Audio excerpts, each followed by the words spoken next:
जे मराठी होणार हिंदू होणार म्हणतायत ते शिवसेनेतलेच बरेचसे गद्दार तिकडे गेले होते. ते कोण आहेत धर्माने? ज्यांना शिवसेनेने मोठं केलं ते धर्माने कोण आहेत? मुंबईचा महापौर हा मराठीच होणार. आतापर्यंत हा मराठीच शिवसेनेने महापौर केलेला आहे.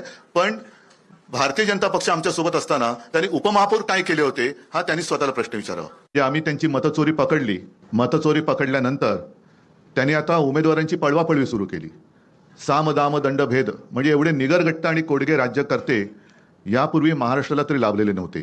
पेशव्यांच्या काळामध्ये मला असं वाटतं 3 संस्थानं उभी राहिली.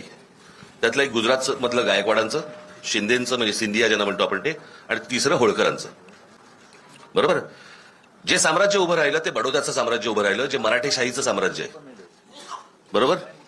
मग त्या बडोद्यामध्ये सगळे मेयर गुजराती का होता? तो हा महाराष्ट्र आहे. महाराष्ट्रामधल्या प्रत्येक शहरामधला महापौर हा मराठीच होणार. इथे कसला हिंदू मराठी करताय तुम्ही? तुम्हाला सांगतोय की या महाराष्ट्राचं हे युपी बिहार करतायत.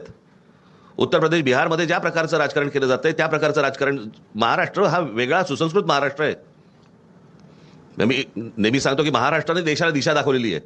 आणि अशा परिस्थितीमध्ये महाराष्ट्राचं अशा प्रकारे वाटोळं करणं, महाराष्ट्रातल्या येणाऱ्या पुढच्या पिढ्यांचं वाटोळं करणं, महाराष्ट्रामध्ये जे येऊ इच्छितात राजकारणामध्ये त्यांची विचारसरणी बदलणं, हे मला असं वाटतं महाराष्ट्रासाठी आणि महाराष्ट्राच्या भवितव्यासाठी घातक आहे.